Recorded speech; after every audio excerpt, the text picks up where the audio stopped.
থেকে বালাগঞ্জ উপজেলা পশ্চিম গরিপুর ইউনিয়নের আতাসন গ্রামে জমি সংক্রান্ত বিরোধের জেরে সৌদি আরব প্রবাসী যোদ্ধা প্রবাসী আব্দুল গফুরকে পরবর্তী সময়ে বিভিন্ন মিথ্যা মামলার বিভ্রান্তি তথ্য ছড়িয়ে দেওয়ার প্রতিবাদে সংবাদ সম্মেলন।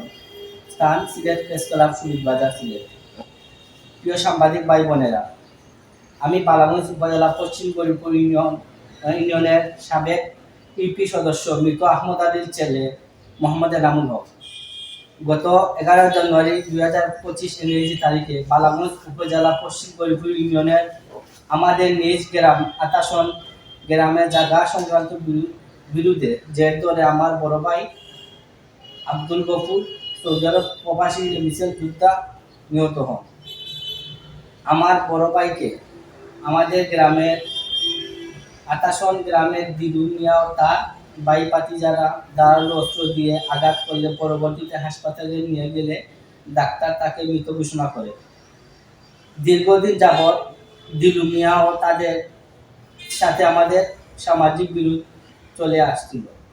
গত 11 জানুয়ারি আমার বড় ভাই বাড়ি থেকে বের হয়ে আমাদের স্থায়ী পীরবাজারে যাওয়ার জন্য রওনা হয়েছিলেন।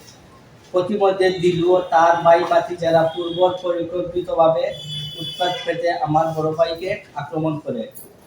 আমার ভাই একা এবং অপ্রস্তুত থাকার কারণে তাকে দেশীয় অস্ত্রশস্ত্র দিয়ে উপযুক্ত করে আঘাত করে।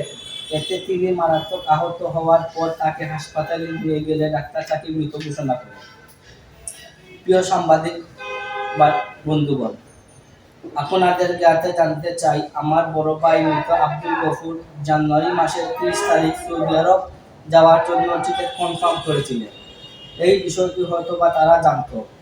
এর আগে 2023 সালের 27 অক্টোবর শুক্রবার পবিত্র জুম্মার নামাজ আদায় করে আমার ভাই যখন বাড়ির দিকে রওনা হন, তখন দিলমিয়া গংরা আমার ভাইকে প্রাণ নাশের চেষ্টা করে, প্রাণে হত্যা, কিন্তু আল্লাহর রহমতে তিনি সেই যাত্রায় বেঁচে যান এবং উসমানী মেডিকেল হাসপাতালে ভর্তি থাকাকালীন অবস্থায় একটি মামলা আমি বাদী হয়ে একটি মামলা করি।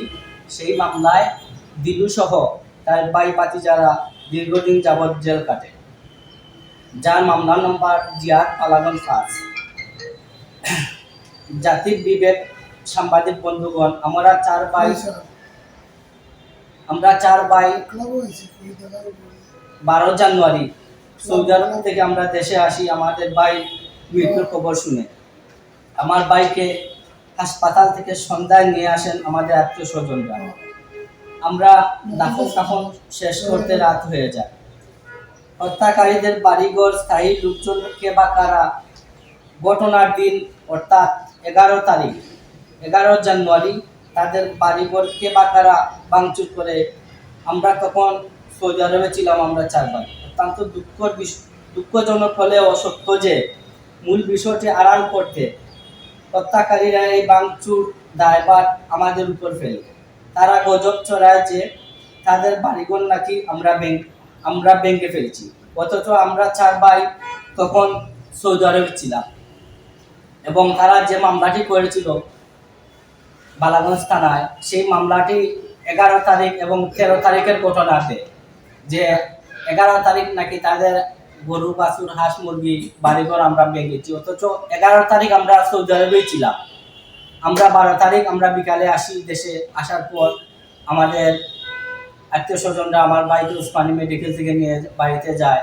যাওয়ার পর দাফন খাফন করতে প্রায় গভীর রাত হয়ে যায়। তখন আমাদের আত্মীয় স্বজনরা আমাদের এখানে ছিল, আমরা বাড়ি ঘরেই ছিল,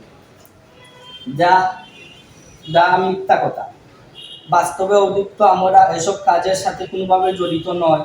সম্প্রতি আমরা শুনেছি তারা এই ব্যাপারে আমাদের নামে মামলাও করেছে। যে কাজের সাথে আমরা ন্যূনতম সংশ্লিষ্ট নেই, সেই কাজে আমাদের জড়ানো, আমরা এর তীব্র নিন্দা ও প্রতিবাদ জানাই। সম্প্রতি আমরা শুনেছি তারা একটি জাতীয় গণমাধ্যমের সাক্ষাৎকার দিয়েছে যে আমরা নাকি তাদের ঘর বাড়ি ভাঙচুর করেছি। আদত্ত সত্য নয়। মূলত আমরা ভাই হত্যার বিষয়টিকে আড়াল করতে দিলু মিয়া গঙ্গের এই নাটক। তারা বসে নেই, একের পর এক মিথ্যা মামলা প্রগামতা আমাদের উপর চলে যাচ্ছে। প্রিয় সাংবাদিক বন্ধুগণ, আমরা প্রশাসনের বাইরের প্রতি কৃতজ্ঞতা জানাই, কারণ আমার ভাইয়ের মৃত্যুর পর যে হত্যা মামলাটি দায়ের করি, তারপর তারা খুবই কম সময়ের ভিতরে 5 জন আসামিকে গ্রেপ্তার করতে সক্ষম হন। পরিবারের অভিভাবক আপন বড় ভাই হারিয়ে আমরা আজ খুব অসহায়। তিনি আমাদের ভাই ছিলেন না, আমাদের পরিবারের অভিভাবক ছিলেন। তাকে হারিয়ে আজ আমরা অভিভাবকহীন হয়ে পড়েছি। একমাত্র যারা আপন ভাই হারিয়েছে তারাই আমাদের বেদনাটুকু উপলব্ধি করতে পারবেন। দিলু মিয়া গঙ্গের সকল মিথ্যা ও প্রগণ্যতার বিরুদ্ধে আমরা তীব্র নিন্দা জানাই ও প্রতিবাদ জানাচ্ছি। অবশেষে আপনার মাধ্যমে আদালতের কাছে আমি আমার ভাইয়ের হত্যাকারীদের দৃষ্টান্তমূলক শাস্তি দাবি করছি।